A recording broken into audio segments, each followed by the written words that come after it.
안녕하십니까. 이 시간에는 가족 체계에 대해서 살펴보도록 하겠습니다.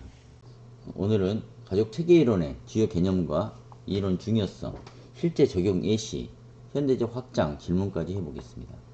지난 제가 오프라인 시간에 실제 적용 예시와 현대적 확장, 질문까지를 다루지 못하고 끝내서 오늘 온라인 시간에는 이 부분을 좀 더 강조해서 말씀드리겠습니다. 가족 체계 이론의 주요 개념은 네 가지로 나눠볼 수 있겠습니다. 상호작용성, 항상성, 경계, 순환적 인과관계. 이 네 가지가 가족 체계 이론의 주요 개념이라고 볼 수 있겠습니다. 한 개씩 살펴보면 상호작용성입니다. 이 말은 가족 구성원들이 서로에게 영향을 준다는 것입니다. 한 사람이 변화되면 가족 전체가 영향을 받는다는 거죠. 자녀가 학업 스트레스 받으면 부모가 양육 방식과 또 형제 자매 관계도 영향을 받는다는 거죠. 자녀의 학업 스트레스 문제로 한 자녀가 스트레스를 받게 되면 부모의 양육 방식도 바뀌게 되고 형제 자매 관계도 영향을 같이 받게 된다는 것이 상호작용성이라는 원칙입니다. 다음은 항상성입니다. 가족 체계는 안정적인 균형 상태를 유지하려는 경향이 있습니다. 그래서 갈등 상황이나 변화가 발생하면 가족은 본래의 균형 상태로 돌아가기 위해서 노력합니다. 근데 때로는 이 항상성이 가족의 역기능적인 패턴을 유지하는 원인이 되기도 합니다. 즉, 그 상태가 안 좋으면 가족 모두가 복잡한 상태가 되면 이게 오래 유지되면 그 상태를 유지하려고 한다는 거죠.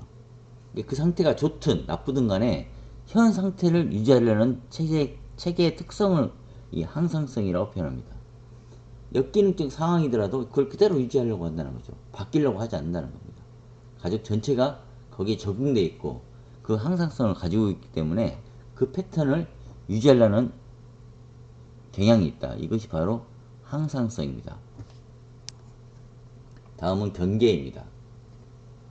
바운다리라고 하죠. 경계, 가족 구성원과 가족 외부 세계 사이에 혹은 가족 구성원들 사이에 보이지 않는 규칙과 경계가 있습니다. 이 경계는 명확하고 융통성 있게 설정될 때 건강한 가족관계 형성하는 데 도움이 됩니다. 이 경계의 구분을 살펴보면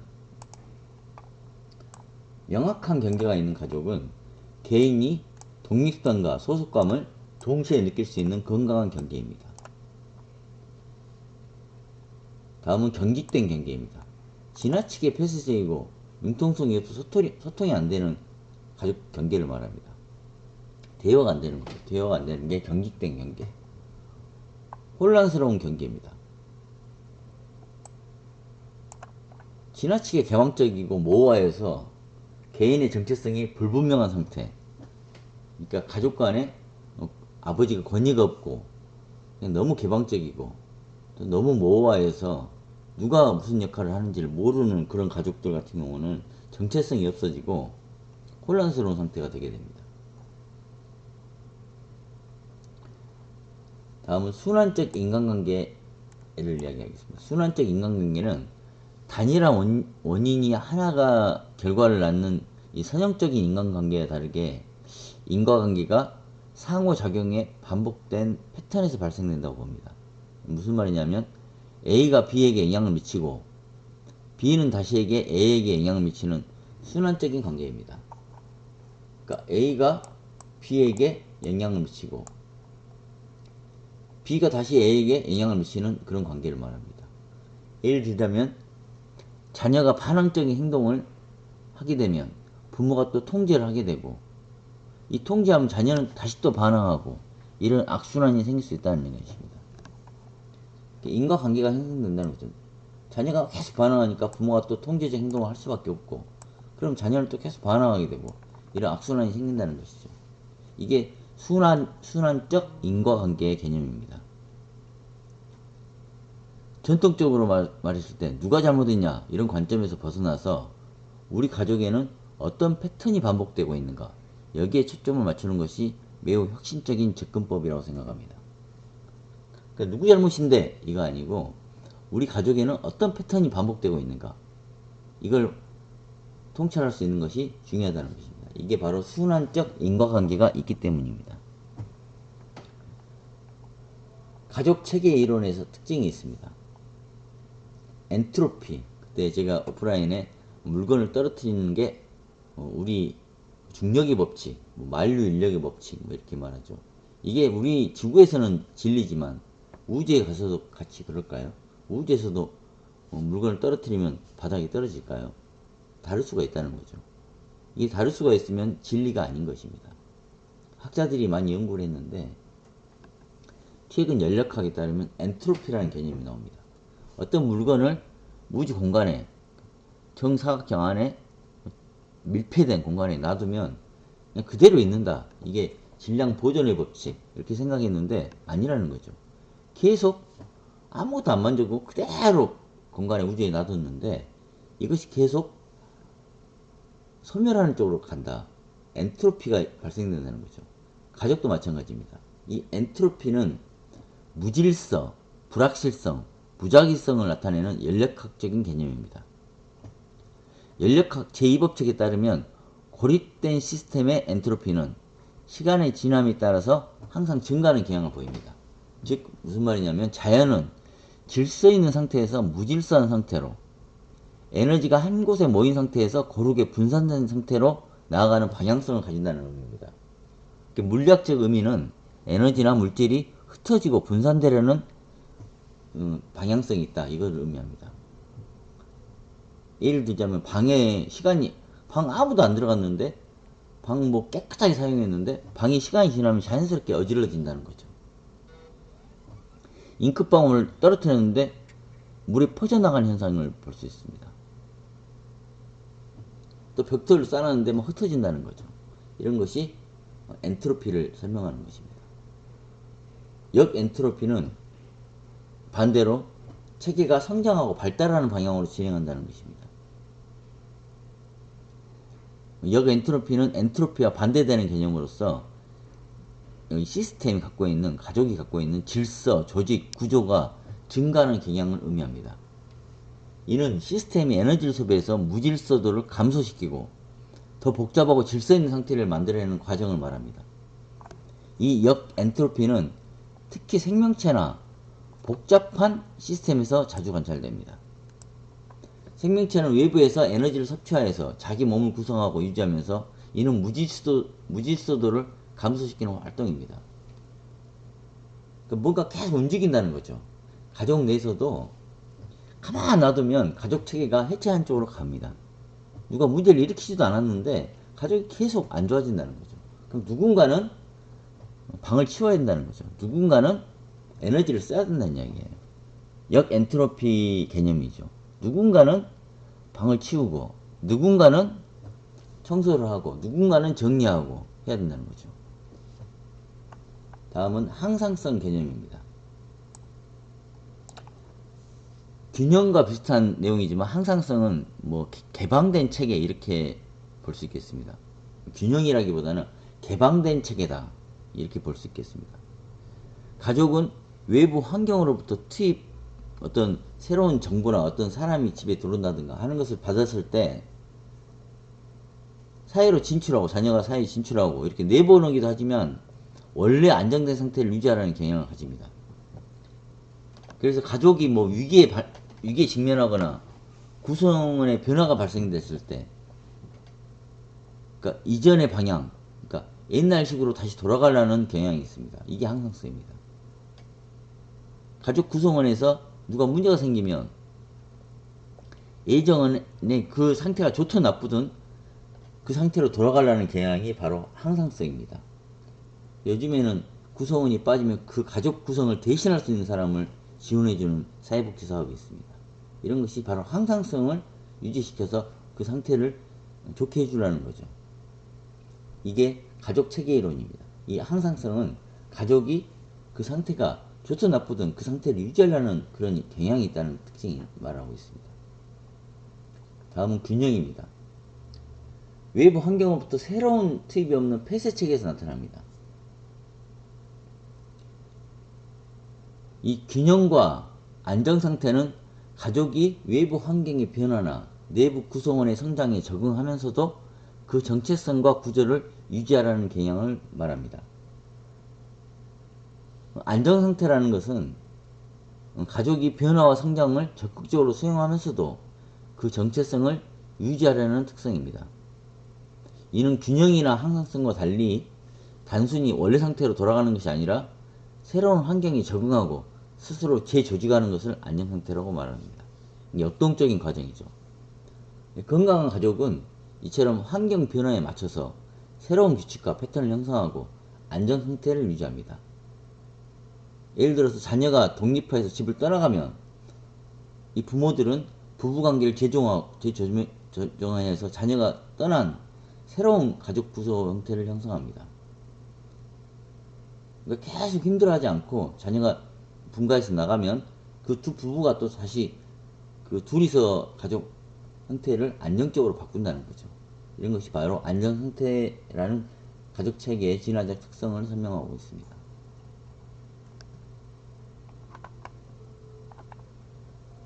이 가족 체계의 안정 상태는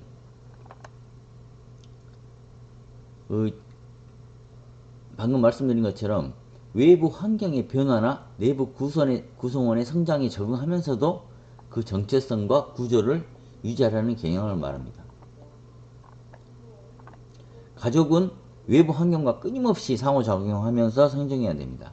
이 과정에서 균형과 항상성은 가족이 급격한 혼란에 빠지지 않고 안정성을 유지하게 해주는 보수적인 힘으로 작용합니다.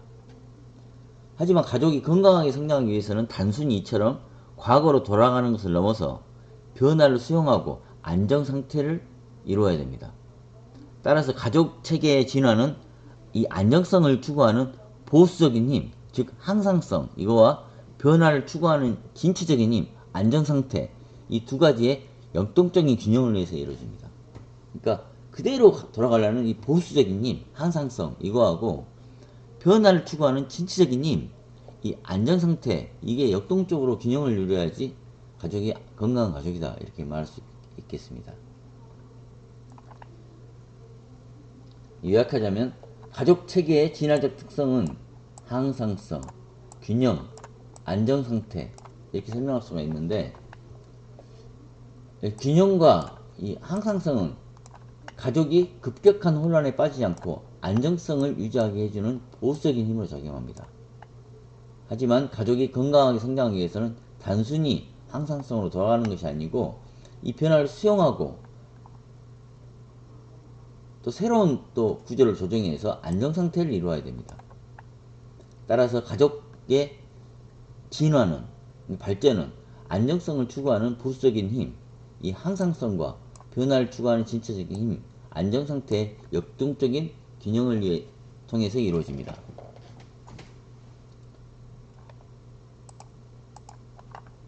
다음은 가족 체계 이론이 어떤 역할을 하는지에 대해서 살펴보겠습니다. 가족 체계 이론, 아까 항상성, 안정성 이런 거에 대해서는 가족 문제가 개인 문제가 아니라는 거죠. 가족의 역동이 있다는 거죠. 역동을 이해하여 문제를 해결해야 됩니다. 가족 전체 역동이 어떤지, 누가 가족에서 목소리를 내고 있는 사람인지 이런 걸 살펴봐야 된다는 거죠. 가족 치료의 주요 기반이 되고 있습니다. 가족 치료는 사실 그 부모의 원가족까지도 보면서 가족 전체의 역동을 다 살펴봅니다. 가족에 영향을 주는 사람은 다 살펴본다는 이야기죠. 같이 삼촌이 살고 있으면 삼촌도 가족에 영향을 주는 사람이죠. 가족 구성원 모두가 변화의 주체가 됩니다. 이게 가족 체계 이론의 중요한 요점이라고 할 수 있겠습니다. 실제 적용 예시를 살펴보겠습니다. 이 가족 체계 이론을 실제 상황에 적용할 때 어려운 점이 무엇이 있을까요? 특히 가족 구성원들이 변화에 적응할 때, 저항할 때, 이때 어떻게 접근하는 게 효과적일까요? 그냥 바뀌려고 하는 사람이 없을 때 어떻게 해야 될까요? 경계 설정의 중요성이 여기서 나옵니다. 청소년기 자녀가 반항적이 되고 뭔가 공부도 안 하고 이럴 때 부모가 자녀의 모든 일에 개입하는 것보다 자율성을 존중하고, 그러니까 인정해야 됩니다. 자녀를 인정하고 필요할 때 지원하는 것이 건강한 관계 형성에 도움이 됩니다. 이게 경계설정이죠. 부모가 다 개입하는 거 이런 것보다는 건강하게 존중하면서도 필요할 때 지원하는 것 이런 것이 건강한 관계의 형성이라고 볼 수 있겠습니다. 자, 현대적으로 확장하면 요즘은 가족 형태가 다양합니다. 다문화 가족, 그 다음에 한부모 가족, 재혼가족, 재혼가족도 많아지고 있죠. 이런 다양한 가족 형태가 있기 때문에 이런 가족 형태에 적용할 수가 있어야 됩니다. 또 디지털 시대 가족 소통 패턴을 분석하는데 이 체계 이론을 활용합니다. 이 체계 이론은 이 일반적인 가정 외에도 다른 특이한 가족, 한부모, 다문화, 재혼가족 이런 데도 해당이 된다는 이야기죠. 질문을 해보겠습니다. 이 실제 적용할 때 변화에 저항하는 가족 구성원이 있다. 이럴 때 어떻게 해야 될까요? 변화에 저항한다. 그 아까 제가 말씀드린 컵에서 모래컵이죠. 모래컵은 움직이지 않는 사람, 가족 내에서 뭔가 바뀌는 걸 싫어하는 사람, 고정관념 있는 사람, 요즘 말로 꼰대라 그러죠. 꼰대 같은 사람이 있을 때 어떻게 해야 될까요? 효과적인 접근 방법이 있을까요? 이런 사람이 있을 때는 가족들이 이 사람을 지지하고 격려하고 이것을 해야 됩니다. 쉽지가 않죠. 가족 구성원이 다 바뀌기 위해서는 이 사람이 바뀌어야 됩니다. 그렇지 않고는 가족 전체의 변화가 일어나기 어렵다. 이런 것이 가족 체계 이론을 설명하고 있습니다. 왜? 가족들이 서로 인과관계가 있고 상호작용하기 때문입니다. 그렇기 때문에 한 사람이 바뀐다고 해서 가족이 바뀌지 않는데 누군가는 역 엔트로피 역할, 즉 방이 어질러지면 치우는 역할을 하는 사람이 있어야지 발전이 된다는 거죠. 그대로 두면 가족이 계속 엔트로피로 갈 수밖에 없다. 분산될 수밖에 없다. 해체될 수밖에 없다. 이것을 설명하는 것입니다. 가족 체계 이론에서.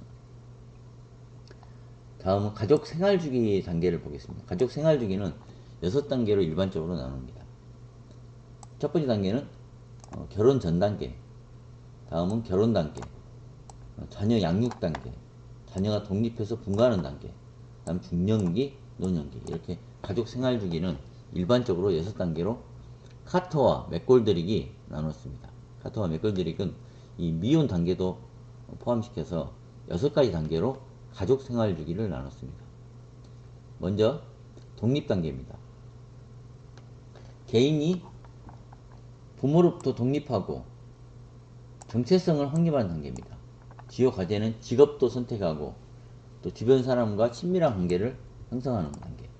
이게 미혼 성인 단계, 독립기라고 말할 수 있겠습니다. 다음은 결혼 및 가족 형성기 단계.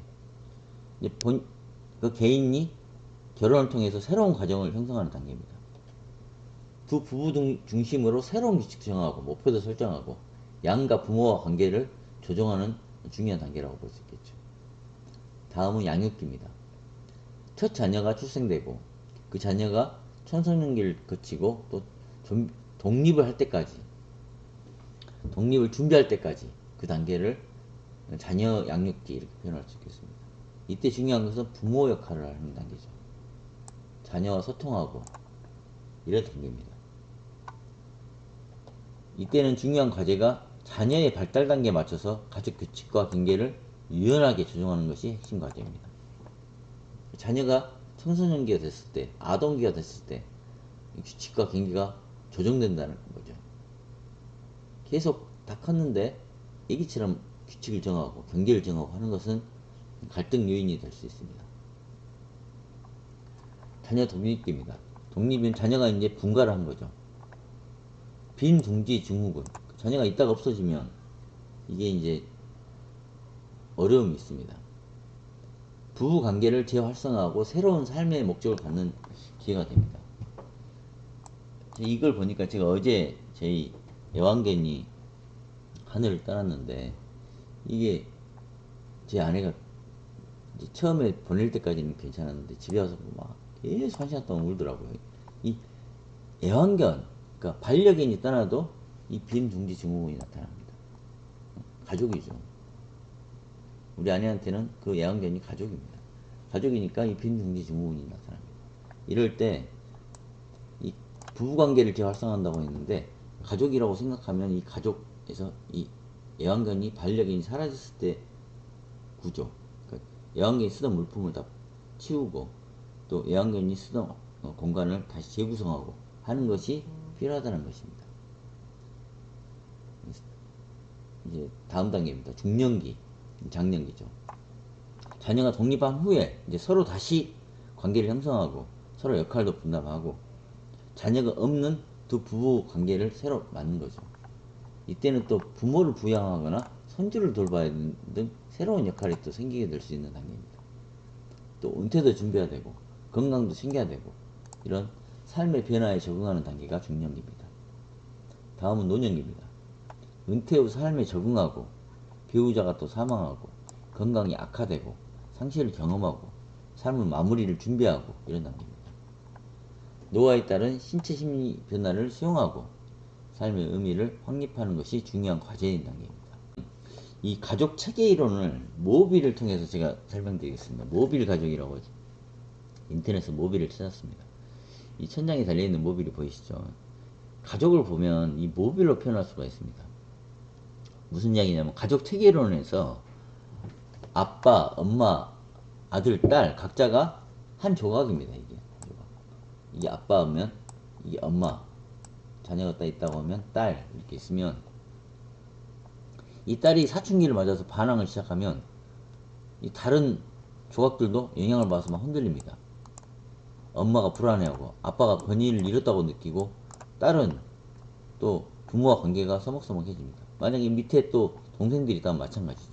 동생들도 같이 관계가 서먹서먹해집니다. 이 딸의 문제 행동이 이 딸뿐만 아니라 가족 전체에 영향을 미친다는 거죠. 다 흔들린다는 것입니다. 이 가족 구성원에 한 사람만, 딸만 막 고치려고 한다는 것은 이 모빌 자체를 보지 않는 거죠. 이 딸만 고쳐갖고 안 된다는 거죠. 이 모빌 전체를 봐야 된다는 거죠. 이 가족의 균형을 다시 잡기 위해서는 모든 조각들의 움직임과 상호작용을 함께 살펴보아야 합니다. 경계가 어떤지, 상호작용이 어떻게 되고 있는지 이런 것을 살펴보아야 된다는 거죠. 왜냐하면 이게 경계가 잘못되어 있고 상호관계가 잘못되어 있으면 이게 앞꼬리가 반복된다는 거예요. 계속 안 좋은 게 형성된다는 거죠. 그래서 이 가족 체계 이론을 따르면 모빌처럼 한 사람의 문제를 전체를 봐야 된다는 것입니다. 두 번째 예시로는 정리된 방입니다. 인터넷에서 제가 찾은 깨끗한 방이라고 찾은 겁니다. 이게. 정리된 방, 이 엔트로피, 역 엔트로피를 설명할 수 있는 말입니다. 이 방을 이렇게 가만히 놔뒀는데 가만히 있어도 방이 자연스럽게 어질러집니다. 아무것도 안 했는데 옷이 의자에 쌓이고 책이 흩어지고 먼지가 쌓이고 이런 것을 엔트로피라고 설명할 수 있습니다. 우주의 모든 것이 이처럼 무질서도가 증가하는 방향으로 흘러갑니다. 이게 열역학 이법칙인데 이게 지금 현재 진리라고 느껴집니다. 지금 학자들은 이게 지금 진리라고 말합니다. 소멸에 가는 쪽으로 간다는 거죠. 차를 오랫동안 탔는데 사고 한 번도 안 났는데 이제 차를 폐차할 때가 온다는 거죠. 내가 건강하게 몸 관리 잘했는데 몸이 아플 때가 온다는 거죠. 노화가 온다는 거죠. 치아도 안 좋아지고 눈도 나빠지고 이런 것이 바로 엔트로피입니다. 반면 역 엔트로피는 우리가 에너지를 써서 어질러진 방을 깨끗하게 정리하는 행위를 말합니다. 가족 내에서 엔트로피가 계속 발생될 수밖에 없는데 누군가는 역 엔트로피 역할을 해야 된다는 거죠. 방을 치우고 정리하고. 이는 자연적인 흐름에 역행하는 일이기 때문에 에너지가 필요합니다. 자연스럽게 어지러지는데 이 흐름을 역행하는 거죠. 그래서 에너지를 써야 됩니다. 에너지를 써서 가족을 유지하고 건강하게 만드는 것도 마찬가지입니다. 끊임없이 소통하고 노력하고 희생하고 이 에너지를 들여야만 가족이라는 질서 있는 시스템을 유지할 수 있습니다.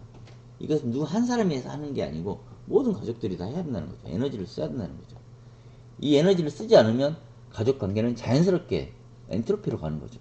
무질서해지고 뭐 부모가 권위도 떨어지고 뭐 혼란이 오고 집에서 누가 무슨 역할인지 알 수가 없는 거고 와해가 된다는 것입니다. 이게 엔트로피, 역 엔트로피, 정리된 방으로 설명했습니다. 또 한 가지 예화를 가져왔는데 이 사계절을 표현합니다. 봄, 여름, 가을, 겨울. 제가 인터넷에서 찾은 사계절 그림인데 이게 봄, 여름, 가을, 겨울 이렇게 나타나죠. 가족의 생활 주기는 사계절과 표현할 수 있습니다. 봄은 결혼 및 가족 형성기라고 볼 수 있겠죠. 새로운 만남으로 꽃을 피우고 새로운 가족이라는 씨앗을 뿌리는 단계입니다. 여름은 자녀 양육기라고 볼 수 있겠죠. 자녀라는 열매를 키우기 위해서 온 힘을 쏟는 뜨거운 시기입니다. 여름은. 그럼 가을은 자녀가 독립해 나가는 시기죠. 자녀가 성숙해져 가지고 독립이라는 결실을 맺고 또 부부는 다시 서로에게 집중하는 시기. 새로 또 자녀가 나갔지만 빈 둥지 증후군이 오지만 새로 또 집중하는 시기가 되는 거죠. 마지막 겨울인 노년기는 모든 활동도 줄어들고 삶도 정리하고 또 배우자의 죽음도 준비하고 다음 세대를 지켜보는 시기입니다. 이처럼 가족은 각 계절에 맞는 변화를 겪게 마련이고 자연스럽게 그 시기에 필요한 역할과 과제가 있습니다. 한 계절의 어려움에 갇히기보다는 다음 계절을 준비하고 변화를 자연스럽게 받아들이는 것이 가족의 모습이라는 말입니다. 오늘은 가족 체계 이론에 대해서 살펴봤습니다.